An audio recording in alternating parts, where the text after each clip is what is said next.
Diabetes के मरीजों के लिए रात का खाना बहुत मायने रखता है। रात का जो डिनर है, वो बहुत ज़्यादा अफ़ेक्ट करता है मॉर्निंग ब्लड शुगर लेवल को, या फिर जो मिडनाइट में शुगर लेवल होता है, वो काफ़ी हद तक डिपेंड करता है आपके डिनर पर। आप क्या खाते हैं डिनर में और कितना खाते हैं। तो आज की इस वीडियो में हम बात करेंगे कि डिनर में हमें क्या खाना चाहिए। अगर ब्लड शुगर लेवल बढ़ा हुआ है या फिर आप डायबिटिक हैं, तो उसमें डिनर में क्या-क्या खाना चाहिए। क्योंकि डिनर जो है आपके शुगर लेवल को भी मैनेज करता है और साथ ही साथ ये मेटाबॉलिज्म को भी मैनेज करने में काफ़ी हेल्प करता है।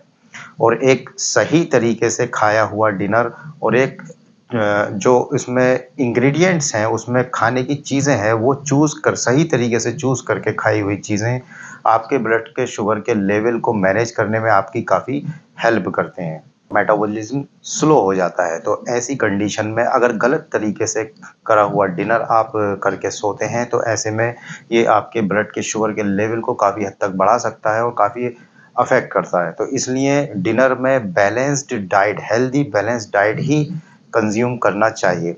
हेल्दी बैलेंस्ड डाइट में क्या-क्या आता है, इसमें कॉम्प्लेक्स कार्बोहाइड्रेट्स आते हैं, हेल्दी फैट आता है, हाई फाइबर डाइट आती है और प्रोटीन आती है। कॉम्प्लेक्स कार्बोहाइड्रेट वो चीज़ें होती हैं, यानी ऐसे कार्बोहाइड्रेट होते हैं जो आपकी बॉडी को धीरे-धीरे एनर्जी प्रोवाइड करते हैं, यानी जो ब्लड का शुगर का लेवल है वो बहुत धीरे-धीरे बढ़ाते हैं। सिंपल कार्बोहाइड्रेट्स जो होते हैं वो ब्लड के शुगर के लेवल को एब्रप्टली बढ़ा देते हैं, एकदम बढ़ा देते हैं। इसको ऐसे समझ सकते हैं कि जैसे कोयला धीरे-धीरे सुलगता है और फिर उसके बाद वो जो है धीरे-धीरे एनर्जी देता है, आँच देता है।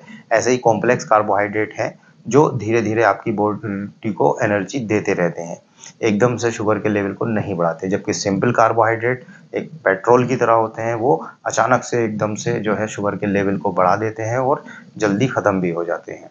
तो दोस्तों, ये कॉम्प्लेक्स कार्बोहाइड्रेट जो है गेहूँ के आटे में पाए जाते हैं, चावल के आटे में पाए जाते हैं और बाजरा, ज्वार, राई, रागी जो होता है, उसके आटे में ये कॉम्प्लेक्स कार्बोहाइड्रेट पाए जाते हैं।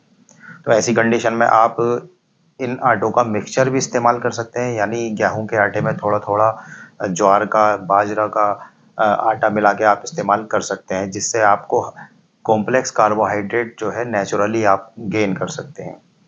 और दूसरी ओर दोस्तों, जो चावल का आटा होता है उसमें बहुत ज़्यादा कार्बोहाइड्रेट्स पाए जाते हैं और ये बहुत जल्दी से शुगर के लेवल को बढ़ाता है। तो ऐसी कंडीशन में आपको बहुत ज़्यादा चावल का आटा इस्तेमाल नहीं करना चाहिए। बात करते हैं हाई फाइबर डाइट की, तो हाई फाइबर डाइट आपको जो है हरे पत्ते की सब्जियों से मिल सकती है। हाई फाइबर डाइट क्या करती है कि आपके ग्लूकोज के एब्जॉर्प्शन को कम कर देती है, उसको स्लो कर देती है, यानी आपकी बॉडी में ग्लूकोज के लेवल को बढ़ने नहीं देती है। तो एक तरीके से ऐसे स्पंज की तरह काम करती है, जैसे स्पंज पानी सोख लेता है, उसी तरीके से ये जो हाई फाइबर डाइट होती है, ये शुगर को, ग्लूकोज को इतनी जल्दी से एब्जॉर्ब नहीं होने देता है बॉडी में, मतलब अपने अंदर वो उसको एब्जॉर्ब किए रहता है, लेकिन बॉडी के लिए अवेलेबल नहीं रहने देता। बहुत धीरे-धीरे उससे फिर शुगर रिलीज़ होती है। तो हाई फाइबर डाइट, लो स्टार्च वाली जो सब्जियां हैं वो आप इस्तेमाल कर सकते हैं। इसमें आप पालक का साग इस्तेमाल कर सकते हैं, मेथी का साग इस्तेमाल कर सकते हैं।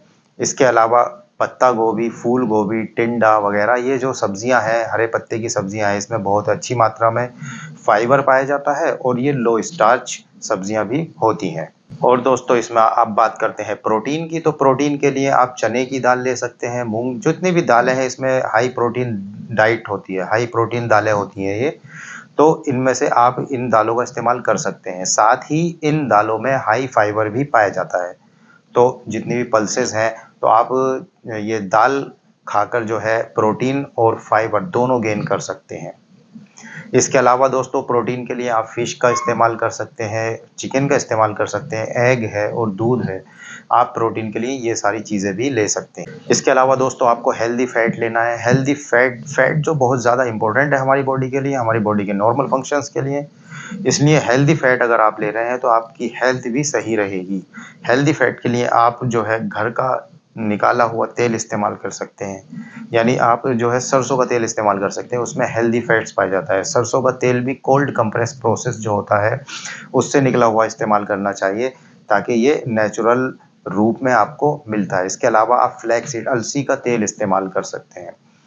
और खाने में सलाद के ऊपर जो है ज़ैतून का तेल, ऑलिव ऑयल छिड़क कर भी आप हेल्दी फैट गेन कर सकते हैं। और हेल्दी फैट्स के लिए दोस्तों आप ड्राई फ्रूट्स खा सकते हैं, अखरोट खा सकते हैं, बादाम खा सकते हैं।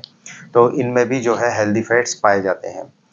अगर आप हेल्दी फैट्स लेना चाह रहे हैं, इन चीज़ों को खाना चाह रहे हैं, तो ये भी आप बैलेंस्ड ही लें।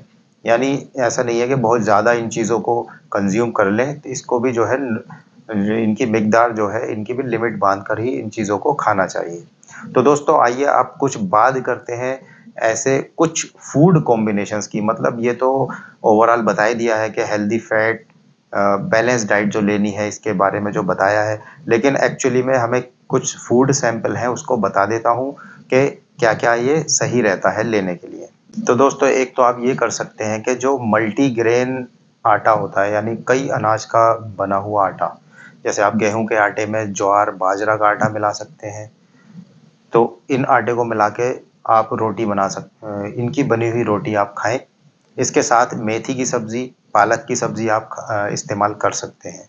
और साथ ही जो है खीरा ककड़ी की बनी हुई सलाद जो है आप इसके साथ इस्तेमाल कर सकते हैं। तो ये जो कॉम्बिनेशन है इससे आपको high fibre diet, good protein मिलेगा और हेल्दी फैट आपको मिलेंगे। एक ऑप्शन ये हो सकता है कि आप बाजरे की रोटी के साथ दाल खाइए और इसके साथ पालक खाइए। यानी 2 बाजरे की रोटी, मैक्सिमम 2 बाजरे की रोटी काफ़ी होती हैं। तो आप बाजरे की रोटी बनाकर खा सकते हैं, उसको दाल के साथ खा सकते हैं। तो इससे भी आपको बैलेंस डाइट मिलेगी शुगर में। इसके अलावा दोस्तों आप अगर आज चावल खाना चाह रहे हैं तो जो ब्राउन राइस है उससे बना हुआ पुलाव आप खा सकते हैं। इस पुलाव को बनाने के लिए आप उसमें खीरा, ककड़ी, गाजर ये सब डाल सकते हैं। गाजर और मूली डाल सकते हैं, गोभी डाल सकते हैं और जो खीरा, ककड़ी है उसकी सलाद बनाकर इसके साथ खा सकते हैं। तो ये भी बहुत ज़्यादा अच्छा ऑप्शन है आपके शुगर के लेवल को मैनेज करने के लिए। तो दोस्तों ये तो कुछ सैंपल्स थे। बाकी तो डिटेल में बहुत सी चीज़ें होती हैं हमारी लाइफ में, कई तरीके की सब्जियाँ होती हैं, कई तरीके की दालें हैं, बहुत ज़्यादा फूड ऑप्शंस हैं। बस हमें चूज़ करना है राइट डिनर, ताकि हमारा ब्लड का शुगर का जो लेवल है वो रात भर और सुबह को सही रहे, स्पेशली इन डायबिटिक कंडीशन।